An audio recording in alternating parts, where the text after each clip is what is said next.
ফাল্গুন মাসের একটি অন্যতম দিন হিসেবে গণ্য করা হয় দোল পূর্ণিমার দিনটিকে, যাকে দোলযাত্রা অথবা হোলি উৎসব হিসেবেও অভিহিত করা হয়। এই বছর অর্থাৎ 2025 সাল 1431 বঙ্গাব্দে এই দোল পূর্ণিমার সময়কালেই বছরের প্রথম চন্দ্রগ্রহণ, ফলে স্বভাবতই মানুষের মনে এই সংশয় রয়েছে যে তারা দোল পূর্ণিমার পুজো এই বছর কোন সময় করবেন। আসুন প্রিয় দর্শক বন্ধুরা, দেখে নেওয়া যাক 2025 সালের এই দোল পূর্ণিমা কবে এবং কখন পড়েছে। দোল পূর্ণিমার দিন চন্দ্রগ্রহণের যোগ থাকায় কোন দিন দোল পূর্ণিমার পূজা করা যাবে। নমস্কার প্রিয় দর্শক বন্ধুরা, কৃষ্ণার্জুন চ্যানেলের পক্ষ থেকে জানাই আপনাদের আন্তরিক স্বাগত। এই বছর অর্থাৎ 2025 সালে এই দোল যাত্রা তথা দোল পূর্ণিমা তিথি শুরু হচ্ছে আগামী 28শে ফাল্গুন 13ই মার্চ বৃহস্পতিবার সকাল 10:24 থেকে। পূর্ণিমা তিথি বৃহস্পতিবার সকালে শুরু হলেও দোল পূর্ণিমা পালিত হবে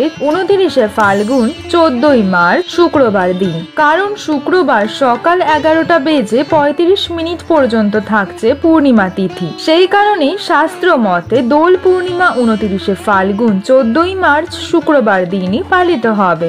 এবং বন্ধুরা, যেহেতু ওই দিনই সকাল 11:35 থেকে পূর্ণিমা ছেড়ে যাচ্ছে, সেই কারণেই যে হোলি উৎসব সেটি ওই সময়ের পর থেকেই পালিত হবে।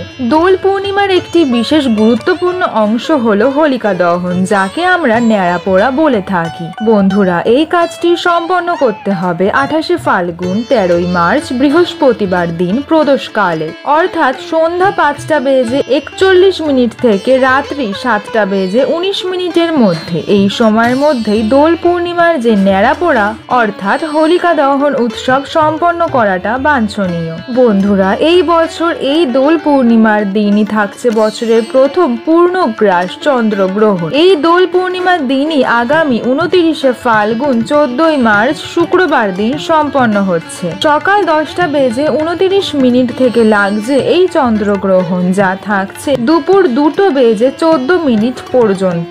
যেহেতু দিনের বেলায় এই চন্দ্রগ্রহণ সংগঠিত হচ্ছে, তাই এই চন্দ্রগ্রহণ ভারতবর্ষে অদৃশ্য হিসাবেই প্রতীয়মান। তবে শাস্ত্র মতে যে কোনো চন্দ্রগ্রহণকেই অশুভ হিসাবে গণ্য করা হয়। এবং বন্ধুরা, চন্দ্রগ্রহণকালীন সময়কালে কখনোই কোনো শুভ কার্য সম্পাদন করা যায় না। সেই কারণে এই বছর দোল পূর্ণিমার যে পূজা এবং পালনীয় বিধি তা চন্দ্রগ্রহণ শুরু হওয়ার পূর্বেই শেষ করা প্রয়োজন। প্রিয় দর্শক বন্ধুরা, ভিডিওটি থেকে যদি আপনাদের কোনোরূপ কোনো মন্তব্য থাকে অবশ্যই সেটি আমাকে কমেন্ট সেকশনে জানান। ভিডিওটি যদি আপনাদের উপকারী বলে মনে হয় লাইক, শেয়ার, সাবস্ক্রাইব করুন।